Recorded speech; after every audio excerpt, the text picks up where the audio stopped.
Join করুন।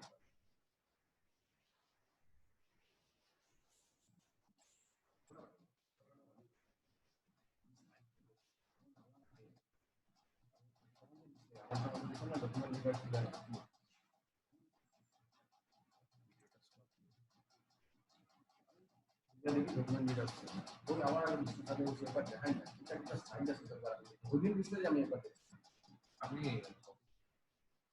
আছে আমি আসলে লগ ইন করতে লাগে তো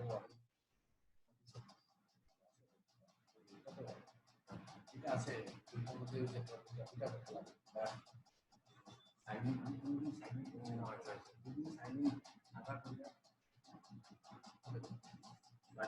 পাইছে একজন আছে আবার সময় লাগবে 2-3 মিনিট লাগবে আমি আসলে কি করব আমার সাইট মানে আমি তো ড্রয়িং এত ভালো কিন্তু और ये राइट पे राइटिंग আমি উঠে তো প্রবলেম রাইটিং করতে डेंजर का पूरा যত পিডি ইনফ্লুয়েন্সার যত কোচিং সব এই ফরম্যাট জুমে স্যাটেলাইট আর কিছু কিছু টিচার আছে এরকম মানে আপনার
বেমাৰ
Okay, sorry for the delay. We had to log in once again. I'll take maybe 10 minutes more of your time. We'll not finish this today.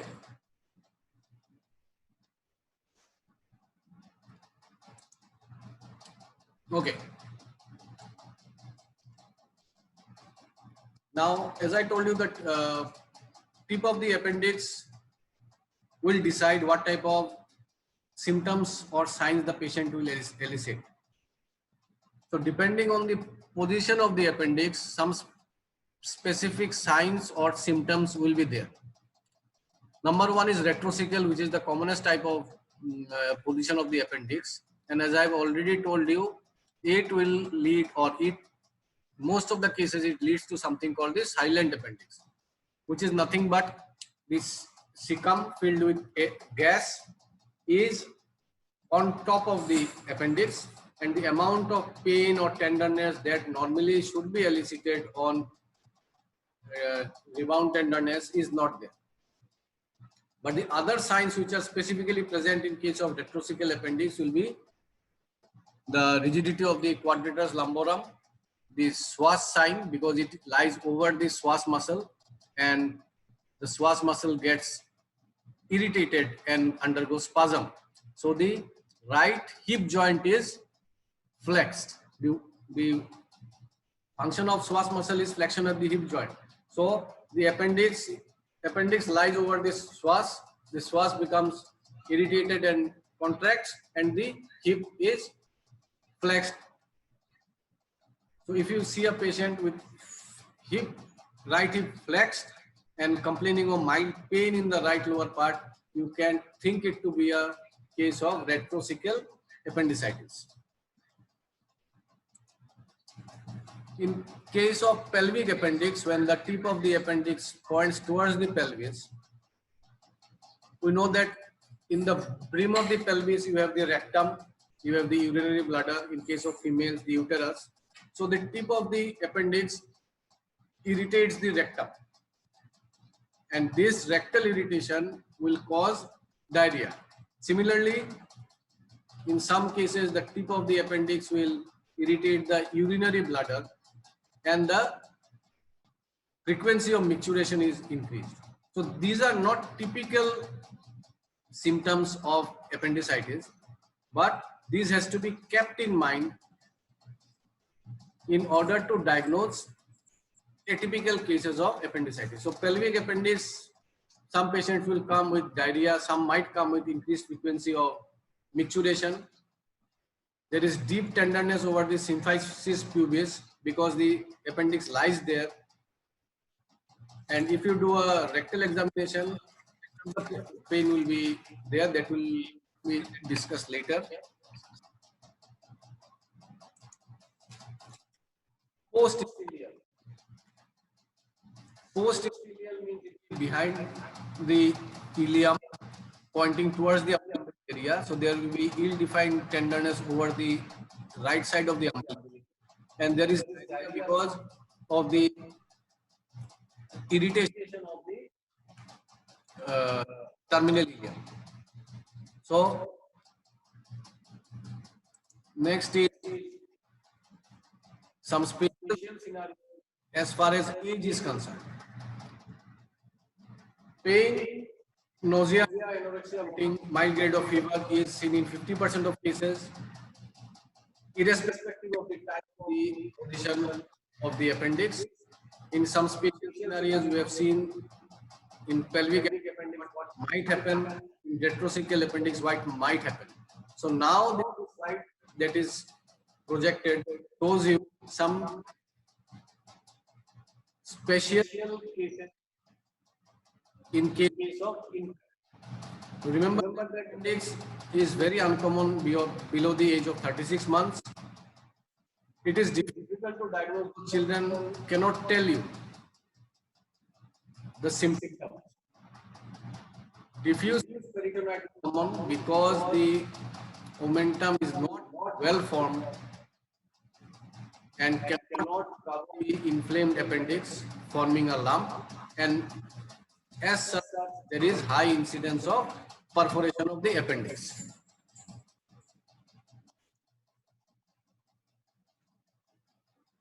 In children, vomiting and anorexia are the main features.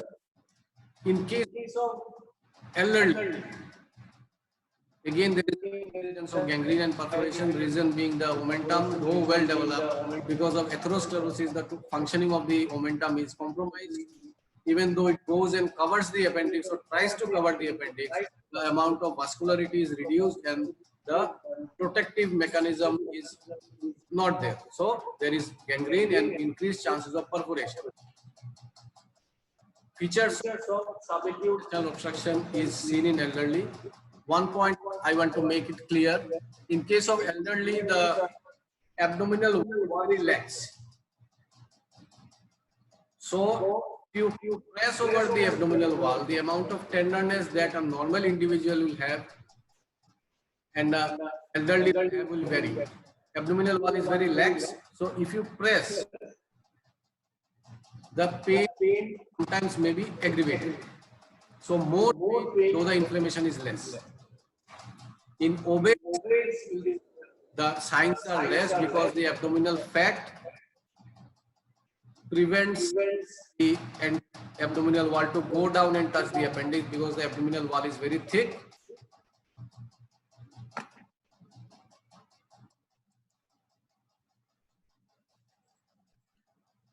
Next is pregnancy. This is something we have to keep it in mind, because in pregnancy, commonest surgical problem is acute appendicitis. There is a dilemma in diagnosis because of the change in the position of the appendix because of this increasing size of the. So it is the most common underlying cause of acute abdomen.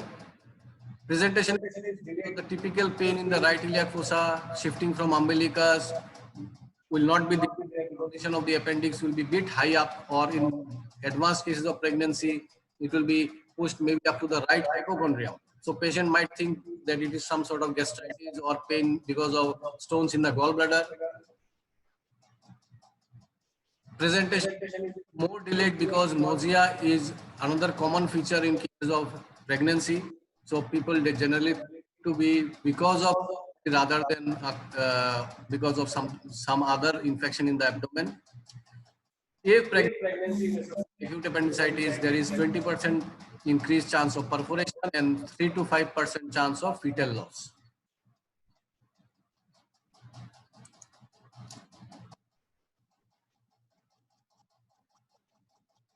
Now, once we know the symptom, we have to know what causes will mimic some of acute appendicitis.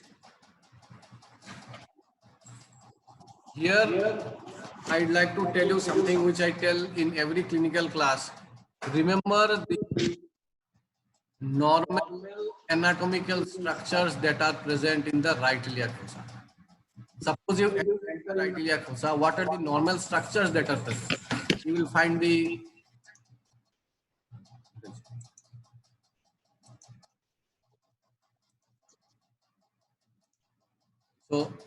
in the right iliac fossa, the normal structures you will see will be the ileum joining the cecum, the appendix, the ascending colon, some lymph nodes, retroperitoneum, you will find the ureter. In case of females, you will find the fallopian tube, the ovary.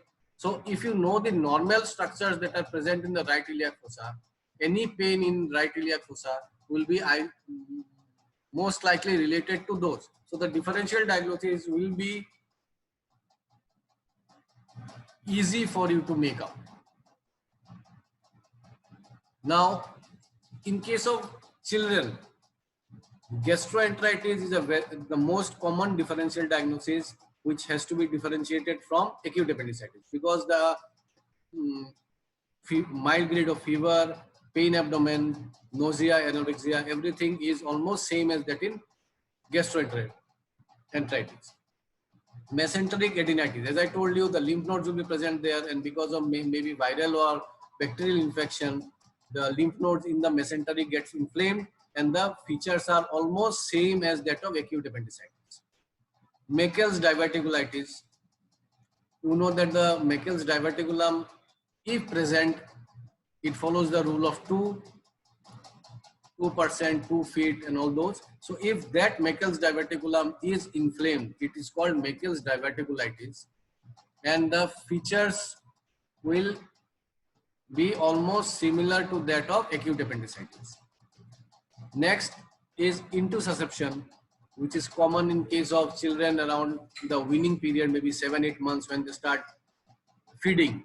So features will be same. There are points of differentiation, but we need to know that intussusception can also present or mimic just like acute appendicitis.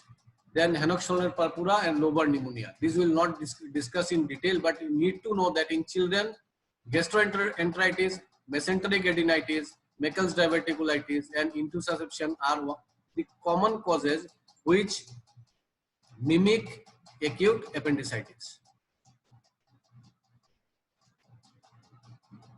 Adults. In adults, regional enteritis, that is inflammation of the small bowel. As I told you, see, terminal ileum, if it gets inflamed, the pain will be in the right iliac fossa, some amount of fever, mild grade fever will be there, some amount of vomiting will be there. When you press over the right iliac fossa, tenderness will be there. So it mimics acute appendicitis. Right, it should be right ureteric colic. So if a stone is present in the right side of the ureter, the pain is accompanied by vomiting, may or may not be with fever. So it also mimics acute appendicitis. Third is some thing called perforated peptic ulcer. Here, what happens is, after the perforation of the peptic ulcer, the contents of the stomach, they come out into the peritoneal cavity, and it goes down and gets collected in and around the area of the cecum. So though the perforation or the problem has occurred in the stomach, because of the hole in the stomach, the food contents or the gastric juice, the pancreatic juice, it comes out of that hole, it goes down and it gets collected in the right side of the cecum or the paracolic gutter. So that fluid irritates the cecum, appendix, terminal ileum and causes pain over the right iliac fossa. So if you examine the patient, you think it to be a case of acute appendicitis. This has a historical importance. In early 19th century, there was one Italian actor who was living in the United States. Italian actor who stayed in the United States and acted in many films. His name was Rudolph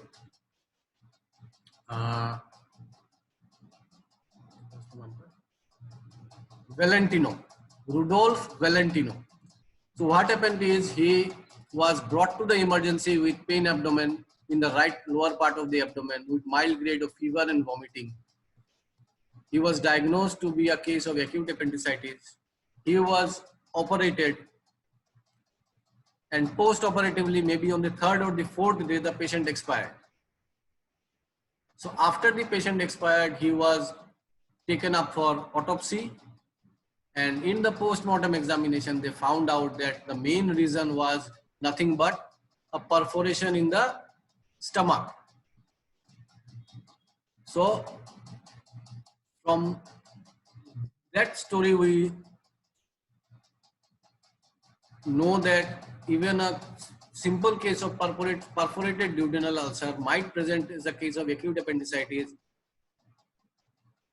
Come to a hospital, get treated for acute appendicitis, though the primary cause is a perforation, and ultimately lead to fatal results. Torsion of testis causes pain in the right lower part of the abdomen. Pancreatitis and rectus sheath hematoma. So all the rectus sheath hematoma is quite rare, but if there is a bleeding within the anterior and the posterior rectus sheath, the tenderness will be there in the right part, and will mimic acute appendicitis. So remember, in case of adults, regional enteritis, ureteric colic, perforated peptic ulcer, torsion of testis, pancreatitis and rectus sheath hematoma are the differential diagnosis. In case of females, in addition to the previous slide, in addition to all these except torsion of testis, in case of females, there are some other differential diagnoses which you have to consider. Number one is the Mittelsmere syndrome, where around the 14th or 15th day of the LMP, the follicles, they rupture, some amount of blood and fluid get collected in and around the appendix and mimics acute appendicitis.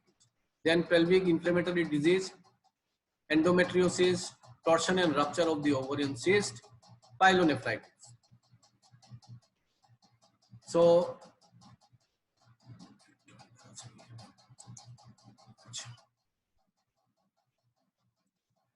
okay. Here in this slide, I need you to please remember this: ectopic pregnancy. If you remember this, then in future maybe you will be able to save some patients if you diagnose early. Ruptured ectopic pregnancy mimics acute appendicitis. Please remember it. Ruptured ectopic pregnancy mimics acute appendicitis. In ectopic pregnancy, if the embryo starts growing within the fallopian tube, the tube has a caliber. So as the embryo grows, it cannot grow beyond and it ruptures. The fallopian tube is very vascular. It starts bleeding. The blood gets collected in the pelvis and the right and left side of the colon. That blood irritates the appendix. Patient comes with pain in the right iliac fossa, some amount of nausea and vomiting. It is very common to misdiagnose the case of ruptured ectopic pregnancy as acute appendicitis. So clinically, one or two things need to be remembered. Since the ruptured ectopic pregnancy, the main pathology is the bleeding. When a patient comes, you will find that the pulse rate is very high. So tachycardia along with pallor, and a patient may be in shock. So remember, tachycardia, pallor, and a patient in shock or tending or impending shock with pain in the right iliac fossa, vomiting and fever, and female should be suspected of being a case of ruptured ectopic pregnancy.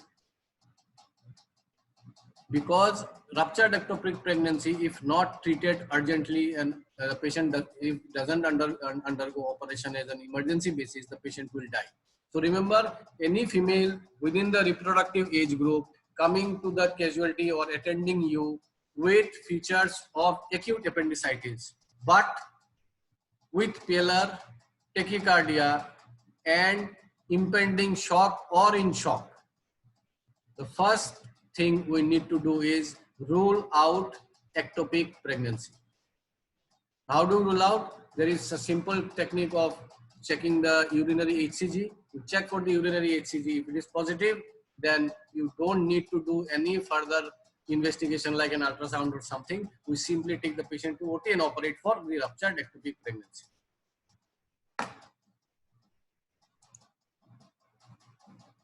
In elderly patients, in addition to all those that I have mentioned, diverticulitis, that is a common feature which mimics acute appendicitis, intestinal obstruction, carcinoma colon, mesenteric infarction, torsion of appendix epiploidy, and leaking aortic aneurysm.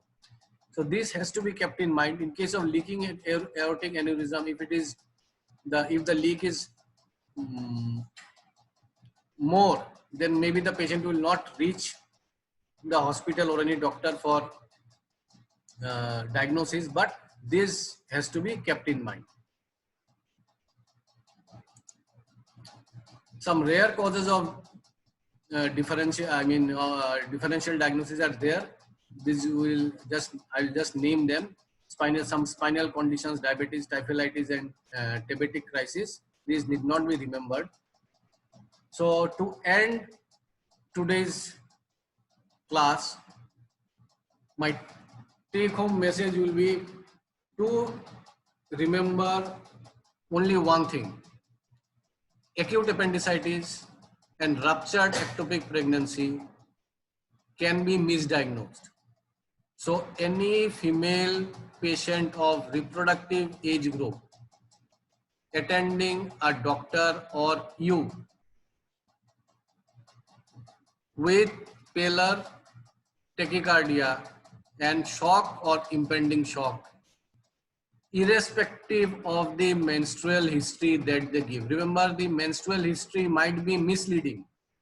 So even if they give the LMP to be 7-8 days back, irrespective of what menstrual history the patient gives, if you think that the patient is suffering from acute appendicitis and you find pallor, tachycardia and shock, think of ruptured ectopic pregnancy and act accordingly.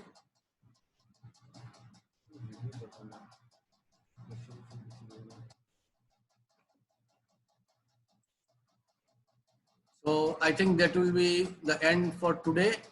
In the next class, whenever I meet, we'll discuss about the investigations, the management, and will and the management and treatment of appendicular nerve.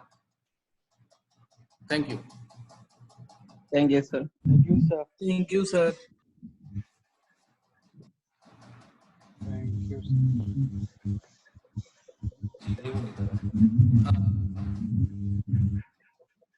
Any questions?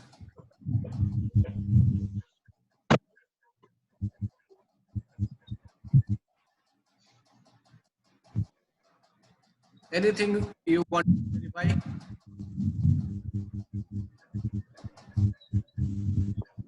Okay. Thank you.